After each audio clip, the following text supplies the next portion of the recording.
Il y a des histoires qui nous marquent par leur point de départ. Une lutte qui semble perdue d'avance entre un verdict médical glacial et un espoir qui refuse de s'éteindre.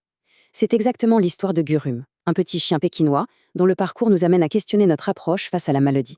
Voilà, tout commence avec cette phrase. Un verdict brutal qui pose tout de suite le décor. Un seul mois. C'est le temps qui restait, soi-disant, à Gurum après son diagnostic. Une sentence qui semblait, définitive. Et quand on regarde ces images, on comprend tout de suite pourquoi le pronostic était si sombre. C'est sans appel. On voit très bien des nodules partout dans les poumons et les échographies confirment la présence de tumeurs dans le foie, dans la rate.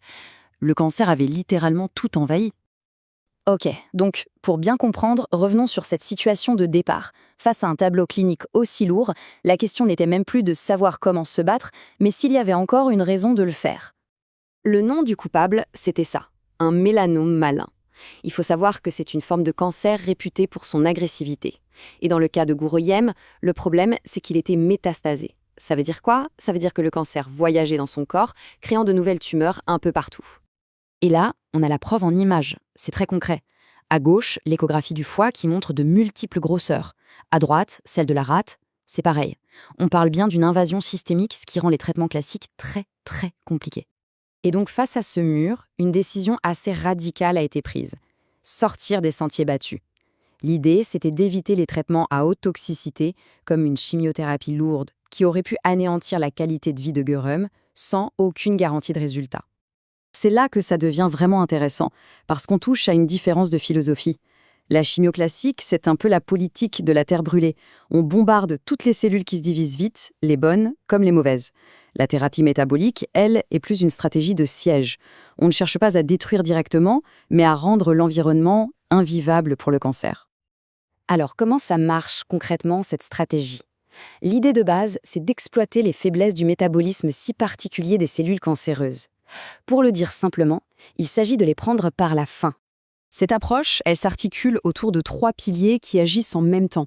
D'abord, on met en place un blocus énergétique, ensuite, on inhibe les signaux de croissance, et enfin, on s'occupe de ce qu'on appelle la correction du terrain. Premier pilier, le blocus énergétique. Il faut s'imaginer les cellules cancéreuses comme des ogres. Elles sont hyper gourmandes, elles consomment des quantités folles de sucre, de glucose et d'acides aminés.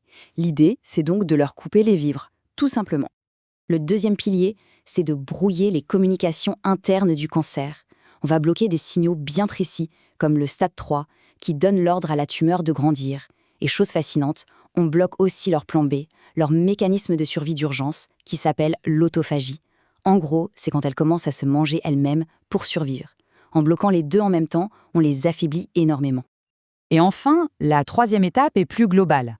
Elle vise à nettoyer le fameux terrain, c'est-à-dire l'environnement interne du corps. Un cancer, c'est un peu comme une mauvaise herbe. Il pousse beaucoup mieux sur une terre mal entretenue. L'idée, c'est donc d'assainir cette terre, de stabiliser le système immunitaire pour que le corps devienne un endroit où le cancer n'a tout simplement pas envie de rester. Mais attention, avoir les bonnes armes, ça ne suffit pas. Il y a un autre élément qui est absolument crucial dans ce traitement, un élément qu'on oublie souvent, c'est la façon dont on amène ces armes à leur cible. C'est la question à $1 million dans n'importe quel traitement anti-cancer, n'est-ce pas? Comment on fait pour être précis, pour être sûr de frapper la tumeur, et seulement la tumeur, en laissant les cellules saines tranquilles?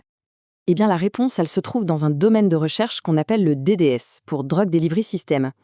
C'est toute la science qui consiste à dire « Ok, j'ai mon principe actif, mais comment je l'emballe et je l'envoie à la bonne adresse pour qu'il arrive pile au bon endroit, au bon moment, sans faire de dégâts sur le chemin ?» Et c'est vraiment ça, le point essentiel à retenir. Le succès de cette approche ne tenait pas juste à un cocktail de substances, mais bien à la manière de les administrer. Il a fallu trouver le dosage parfait, le mode de livraison optimal, pour perturber le cancer sans empoisonner le reste de l'organisme. La précision, c'est la clé. Bon, après toute cette explication, la seule question qui compte, c'est est-ce que ça a fonctionné? 2 mois ont passé depuis le fameux pronostic d'1 mois, alors voyons les résultats. Le résultat chiffré le plus frappant, c'est ça. Une réduction de 10 à 20% de la taille des tumeurs. Ça peut ne pas sembler énorme dit comme ça, mais il faut bien se remettre dans le contexte. Pour un cancer métastasé, en phase terminale, le simple fait de stopper la progression, c'est déjà une victoire. Alors le faire reculer, c'est tout simplement remarquable. Mais les chiffres, ça ne dit pas tout. Le plus important, c'est peut-être la transformation globale. Les douleurs ont disparu. Gurum a retrouvé l'appétit, l'énergie. Et tout ça sans les effets secondaires dévastateurs d'une chimio agressive. Sa qualité de vie a non seulement été préservée, elle a été restaurée. Cette histoire, elle nous pousse vraiment à prendre un peu de recul, à réfléchir à la philosophie qui se cache derrière cette approche.